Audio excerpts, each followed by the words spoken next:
Lyanna Stark was a pretty important character in Game of Thrones, the only sister of Ned Stark, the one true love of Robert Baratheon, at least from his point of view, the lover of Rhaegar Targaryen, and the mother of his prophecy baby, Jon Snow. Or Aegon Targaryen if we're going off the TV show. Lyanna was arguably the reason the rebellion started. Going by the show, she fell in love with Rhaegar, married him in secret, and they ran away together, letting everyone believe that she was kidnapped. This outraged her father and brother, Rickard and Brandon, which later got them killed by the Mad King when they tried to get her back. Then, a war was fought to overthrow the Targaryens and get her back as well by her other brother Ned Stark and her betrothed, Robert Baratheon. A lot of people died, and no one really knows the truth of what actually happened. Save Ned, since he was there when she died, but even then, that's a bit debatable because all Lyanna told Ned before she died was to promise to protect her son. Either way, Lyanna is a pretty pivotal character despite the fact that she's dead, and her death has had lasting effects on some of the characters and the story. Like Robert Baratheon, who never got over her. I only know she was the one thing I ever wanted. And 7 kingdoms couldn't fill the hole she left behind. But what if on that fateful day at the Tower of Joy, Lyanna Stark actually survived childbirth?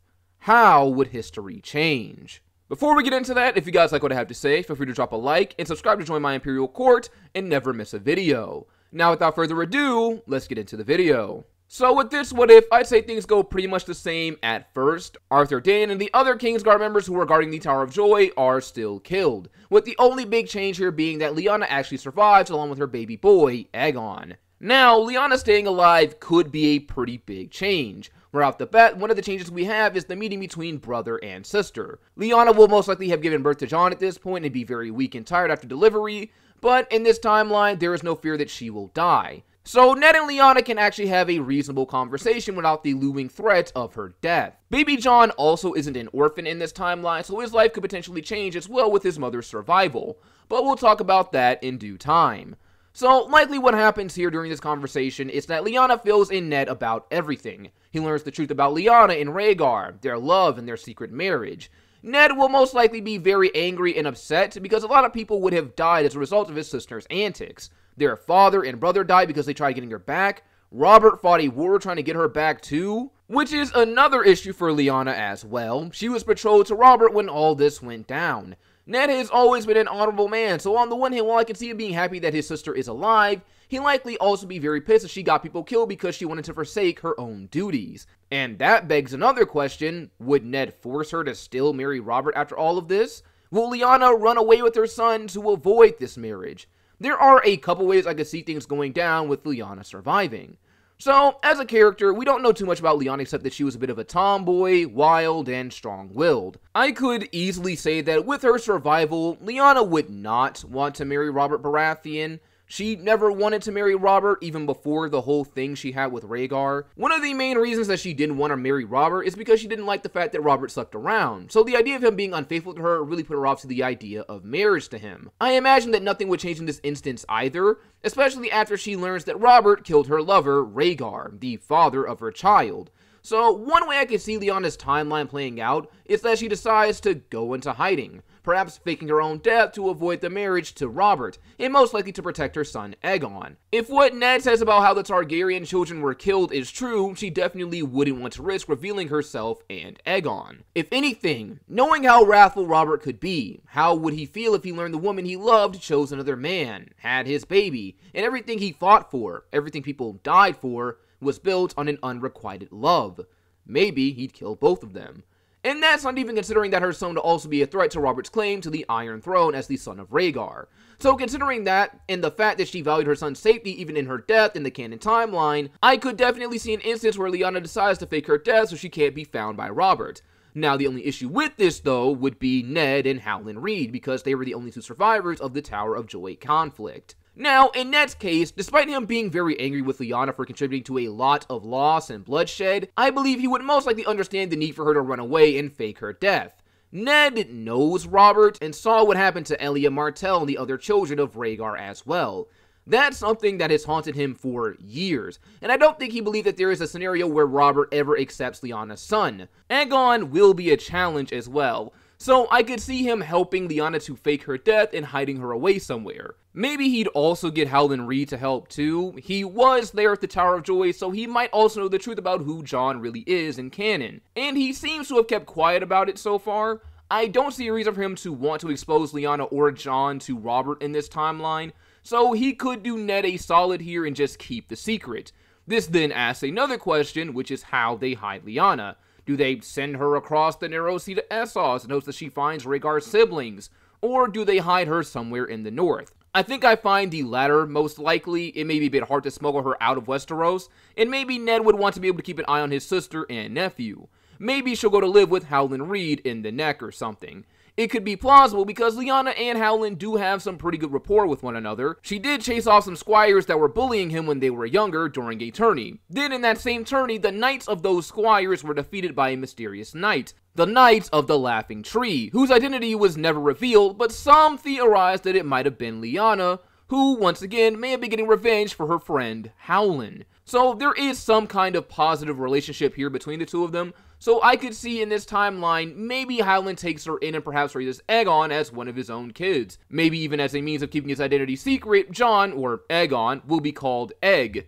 Egg has been a nickname for Aegons in the past, so maybe this is a clever little way for them to hide his true identity. This could be the foundation for an interesting story. Ned regularly kept in contact with Howland in the books through letters, and I could see him stopping by physically from time to time to check on his sister and nephew. If this timeline comes to pass, Ned will never have a tarnished reputation for having a bastard son. Jon will never grow up in Winterfell and have such a close relationship with the Stark siblings like he did before.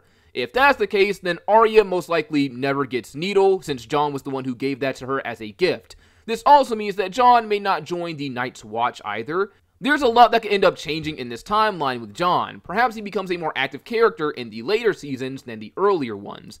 Something that could be interesting to see is if at some point during the War of Five Kings, maybe Lyanna decides to reveal Jon as the long-lost son of Prince Rhaegar. If she can get her hands on the Citadel documents that prove her secret marriage to Rhaegar, then maybe she can make something happen.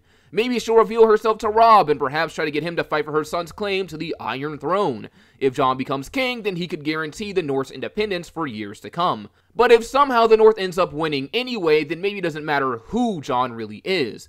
There is a lot that could happen, but that's just one possibility I have in mind. Another possibility I could see that I kind of find a bit more interesting is that maybe back at the Tower of Joy, Lyanna actually decides that faking her death to avoid Robert will be too big of a secret for her brother and friend to keep.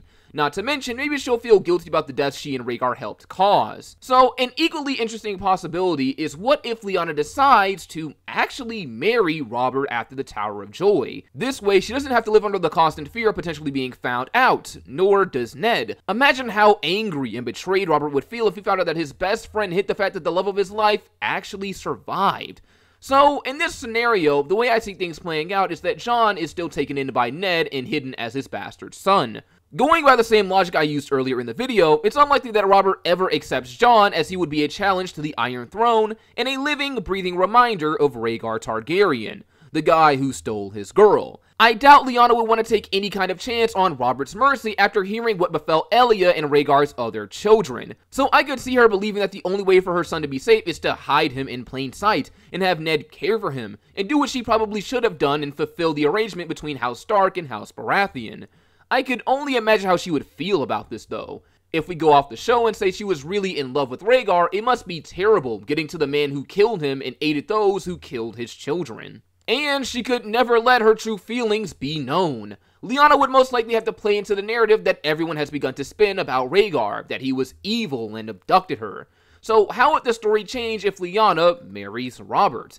For starters, Robert himself would change a lot. Robert was in love with Lyanna decades after she died, to the point where he couldn't even love his first wife in the same way, or try to at least. Robert was spiraling. He was a hopeless drunk. I could see him marrying the woman of his dreams, changing Robert. He wouldn't be a drunk. He might not let himself go either if he wins the war, gets the crown, and gets the girl. Robert could keep himself in shape, and we could see a much happier man. Perhaps a much happier marriage as well, since Robert never loved Cersei. And while Lyanna might not love Robert and is only pretending to, Robert would definitely treat her well because she's the love of his life. But something I don't see changing about Robert is him being unfaithful. Despite claiming to have loved Lyanna so much, he still stuck around and fathered bastards even during their engagement. I don't see Robert stopping these antics just because she's alive and he's married to her, so he'll still have some bastards running around.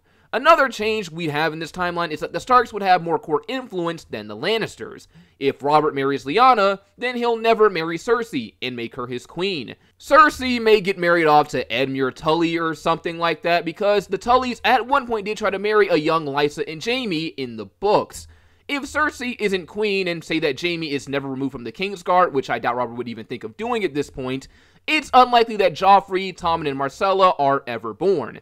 Instead, they'll be replaced by the legitimate children of Lyanna and Robert. I imagine they'd have 2 boys and a girl as well, kind of like Cersei and Robert did, or Cersei and Jaime, I should say. The oldest son would be a boy named Steffon Baratheon, after Robert's father. They'd have a daughter named Liara Baratheon, after Lyanna and Ned's mother, and another son named Orys Baratheon, named after the founder of House Baratheon. And these would be Jon's half-siblings in this timeline. I imagine that Jon Arryn will still be Robert's hand at first, and since the Lannisters aren't as involved with the royal family, it wouldn't really be convenient for Littlefinger and Lysa to try and pit them against the Starks. Maybe Jon Arryn still gets poisoned and killed because Littlefinger wants the Vale, but all those meddlings that he did before, I don't see happening because some of that stuff just won't happen, and there's no point anymore. The Starks are related to the royal family by blood now, and the Lannisters aren't. When the series starts and the king rides north to name a new hand, because I do still see that happening, Cersei and Jaime won't be there, which means that Bran never climbs the tower and sees them, which means he never gets pushed down and crippled. He also never has the Catspaw assassin sent after him as well. So it's unlikely that Lysa ever sends that letter about the Lannisters in the first place. And since the Lannisters won't be at Winterfell at any point, this means that Tyrion never meets Jon outside when the Starks host the royal family. Something interesting I could see happening is that maybe if Tyrion doesn't pop in on Jon when all this is going down, perhaps Lyanna will. Maybe she'll excuse herself from the festivities for a moment so she can meet her son outside for the first time in ages. Now, of course, Jon won't know that this is his real mother, and she won't be able to tell him, but perhaps she can still give him some motherly advice regardless, so he can feel better about himself. Because remember, during episode 1, Jon was pretty down in the dumps about being a bastard and not being able to sit at the table with the family. In this timeline, Jon will probably still join the Night's Watch as well, but something I could see being interesting is maybe Lyanna tries to convince Robert to give Jon a place at court or something, so she can keep her eye on him and he won't have to go to the Wall to feel like he belongs. But she won't tell her husband the real reasoning behind it all, of course. And this would actually be kinda plausible in my opinion, because in the books, Robert Baratheon has a bastard daughter named Maya Stone, and at one point he wanted to bring her to court. But his wife Cersei said that if he did that, the girl might be harmed, basically threatening him. Now with Lyanna in this timeline, while she may not like that Robert is unfaithful or has bastards, I don't see her being as evil as Cersei or vicious towards his children. So Robert might actually be able to bring his daughter to court, and if he can bring one bastard to court, why can't he bring another? Not to mention the bastard of his best friend Ned. And that could be interesting. How would Jon interact with the bastard daughter of the king? But that's just one possibility. She could still let him just go to the Wall, since she might believe that the farther away he is from Robert, the better. Because she may not want to run the risk of him being found out as the real son of Rhaegar Targaryen. Other than that, I also don't think a marriage proposal will happen in this timeline either. I could see Sansa perhaps asking Ned for a marriage pact or something like that, because she fantasizes so much about being a princess. I could easily see her crushing on Robert and Lyanna's oldest son, Steffon. And that may sound weird because they're cousins, but cousin-to-cousin marriage in Westeros is actually pretty common and seen as normal. Robert has even slept with his own cousin before, in his own brother's wedding bed too, at that. But that's a story for an entirely different time. So that is a possibility. I could even see Robert entertaining the idea of Steffon and Sansa getting married, but at the same time, this might not happen because the conditions for this marriage in the original timeline were entirely different. Robert wanted Sansa to marry Joffrey because he wanted his house and the house of his best friend, Ned, to be bound in blood, something that would have happened had he married Lyanna Stark. So it was like fulfilling an old promise. But here, the houses are already bound together by blood, and the matter is less pressing than it was in canon. So that marriage pact might not happen despite the possibility.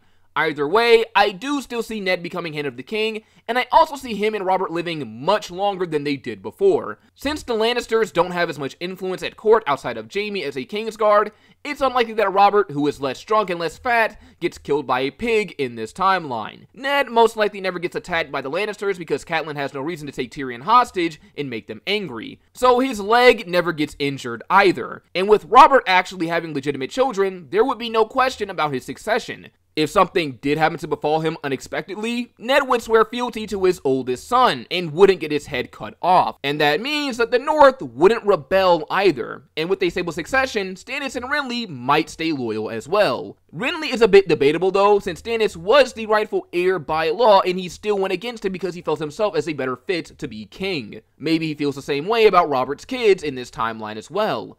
Who knows? But the War of Five Kings could be averted completely or altered heavily at the least. Westeros could be more peaceful now. As for the Targaryens and Essos, I don't see much changing with Dany's timeline, since it's largely unaffected by Westeros for the most part. Robert did send assassins after her though, so maybe with Lyanna alive, the king in a better headspace, and his wife most likely having sympathy for the remaining Targaryens, I could see Lyanna making Robert ease up on trying to kill Daenerys. Another change for Dany could also be Barristan Selmy.